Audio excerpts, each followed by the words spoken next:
If you're in a war zone or in a natural disaster, you have to be creative. You need to find new ways how to get food to vulnerable people or hungry people.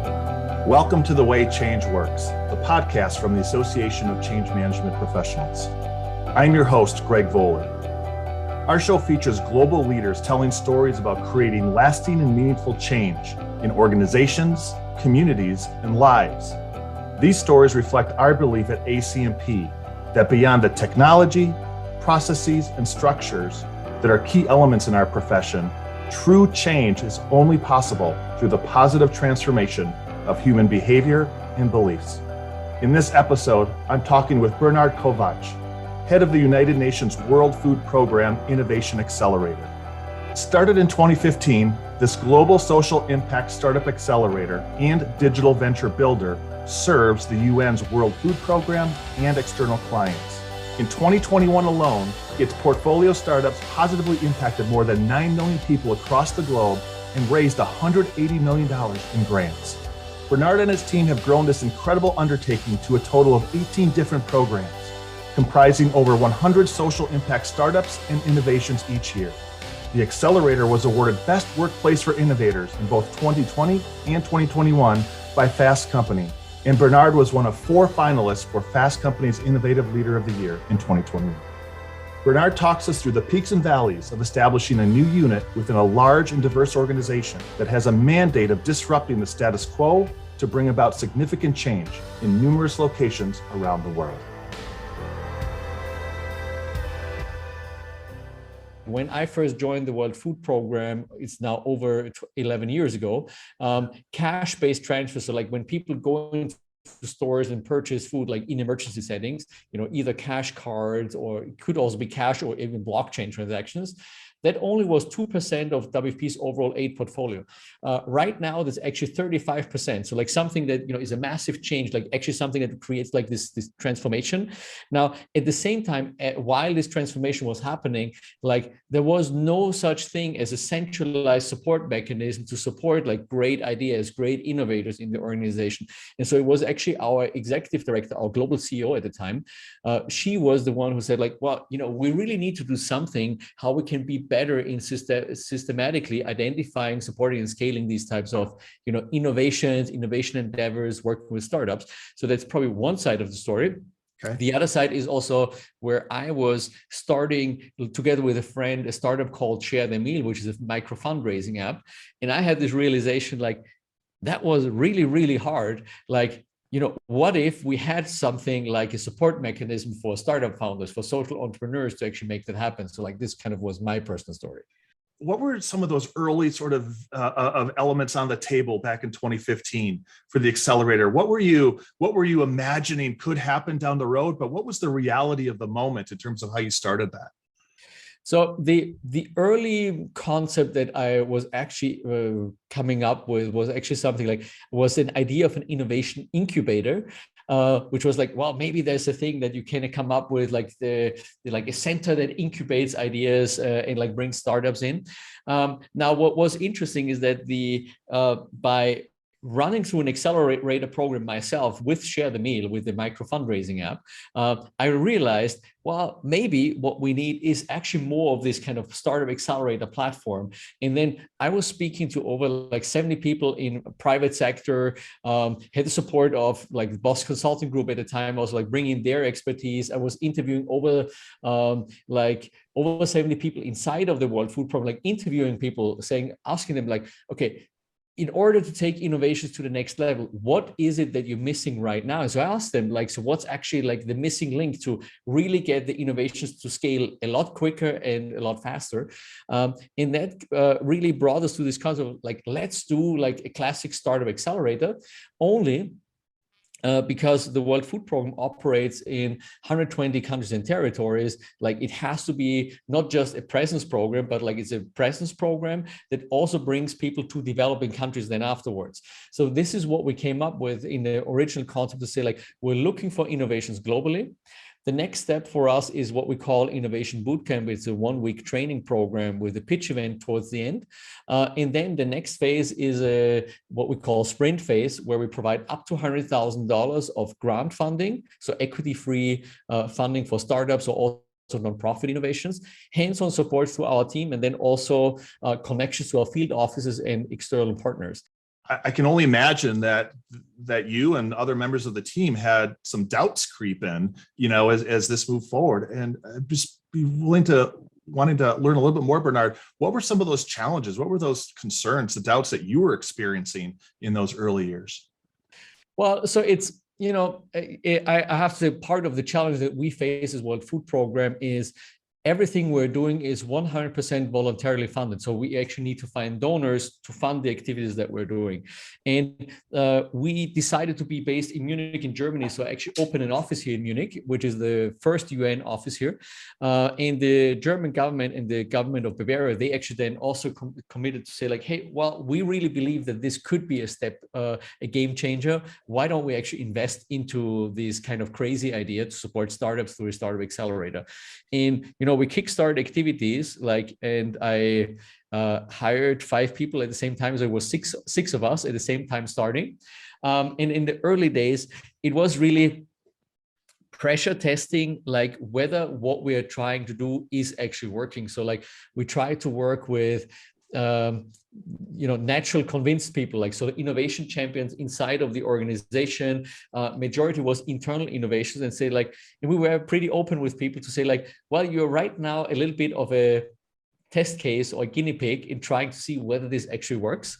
And I have to say, even the early days, it has been very, very successful. Just that, of course, workload was kind of high, well, very high. And at the same time, I think it's also part of the success factor was the people on our team to actually make it happen, because you do need to have a kind of an unrealistic sense of this is going to work and the commitment to actually make it happen, because otherwise you probably would never try. Tell us about, maybe outside experts or resources that you were starting to connect with, again, maybe in those early years. And what support did they provide to you going forward? One of the things you learn is you need to expose the idea and get as much feedback as you can, even if it's negative feedback or critical feedback. Every input that you receive is valuable. Now, of course, you have to decide whether some of the feedback is useful or not.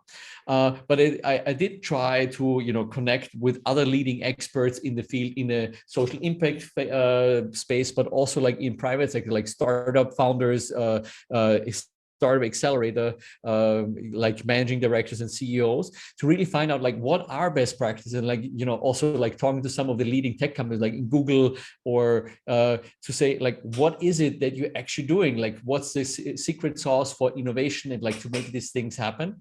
The other thing that I think, which is related to network, is the majority of the people that we've hired for our accelerator are coming from private sector. So they either have been private sector startup founders themselves, serial startup founders. They've worked in innovation functions of tech companies. So to actually onboard people that are looking for, what they have been doing in private sector, just with more direct social impact attached to the role.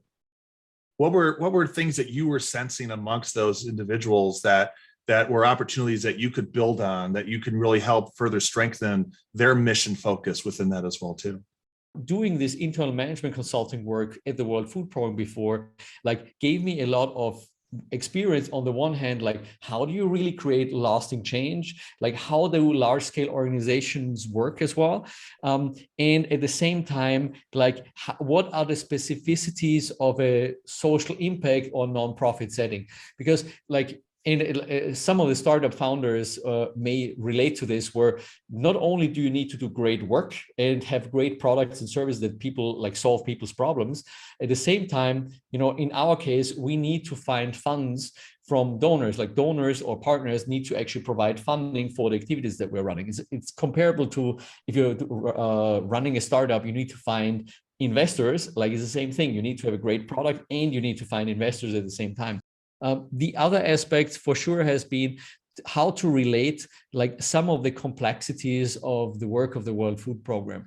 You know, when we are doing something that's like innovation, we obviously think innovation has to be fast. We have to move fast. Like it has to be something where, you know, you need to do something that's really extraordinarily good in terms of impact. At the same time, we need to be aware of the realities on the ground. Like sometimes, like the colleagues who we're interfacing with, they need to book transports because otherwise there won't be food the next day, right? So there's the realities of like sometimes this kind of like what comes first, providing food urgently needed for people or doing the innovation.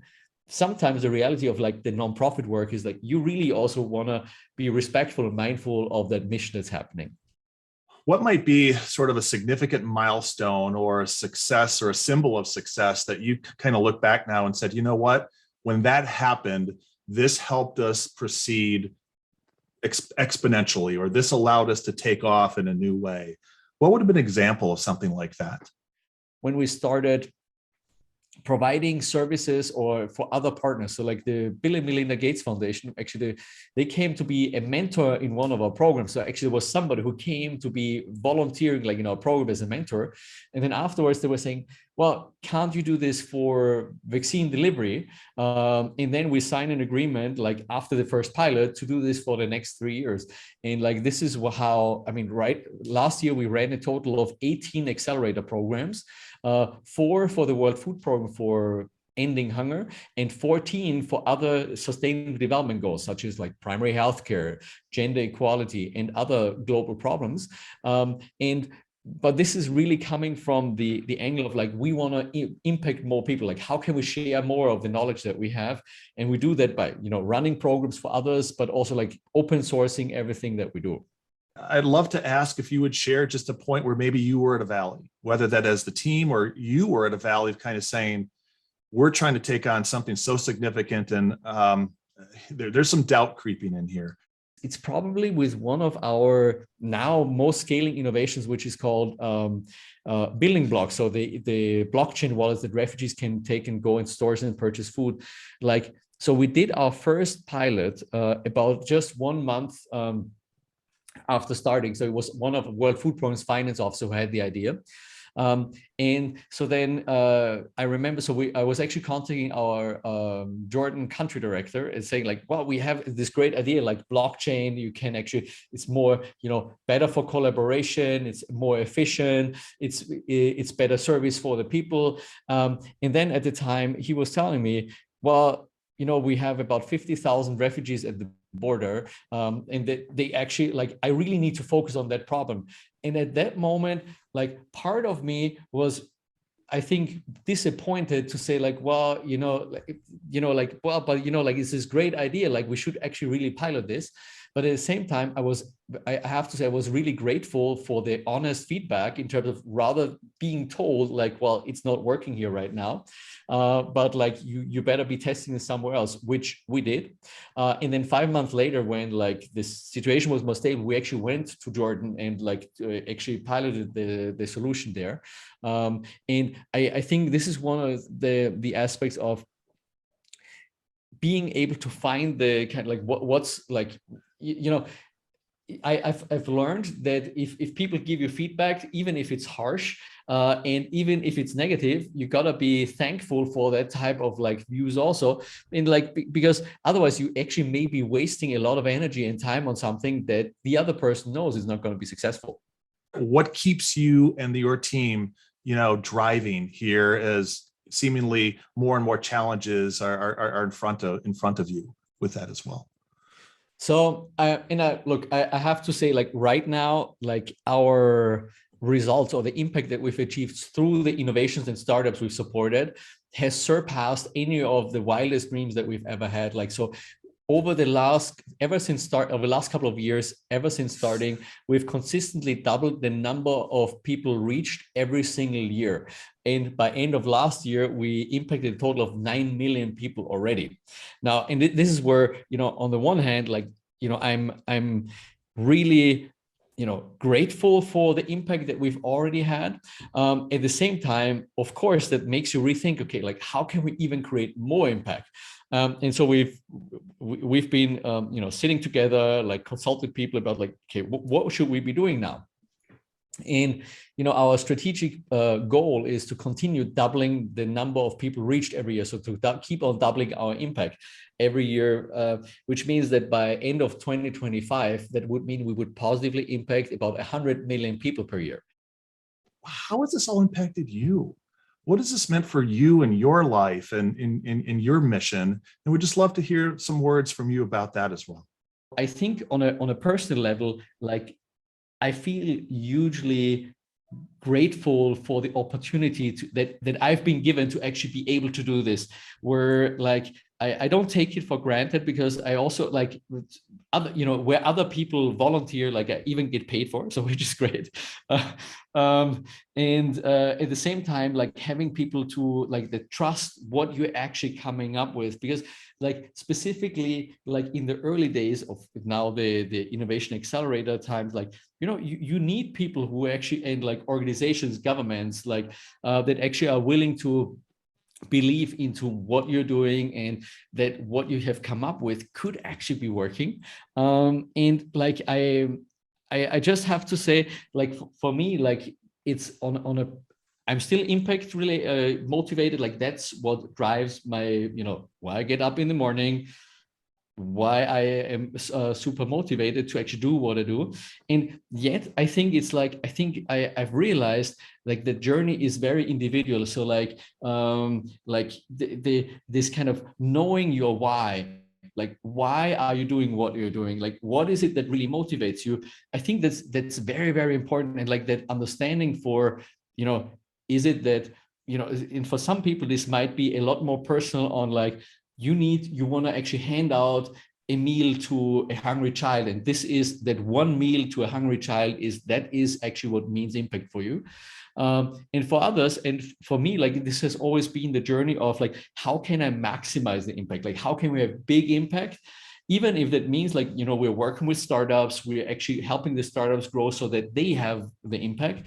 I think that what has really changed for me is that you can actually do this and you can actually create this, like even if it's hard. It's like it's probably harder to work in like developing countries and help some of the most vulnerable people, but at the same time it's actually working, and I find this hugely gratifying. To learn more about the amazing work of Bernhard and his team at the United Nations World Food Program Innovation Accelerator, check out their website at innovation.wfp.org or their accounts on LinkedIn and Twitter. And to learn more about the Association of Change Management Professionals, especially our membership benefits, professional development offerings, and certification program, go to acmpglobal.org. If you're not yet a subscriber to The Way Change Works, please add us wherever you listen to your podcasts and tell your friends about us as well. Thanks for listening, and thank you for leading how change works.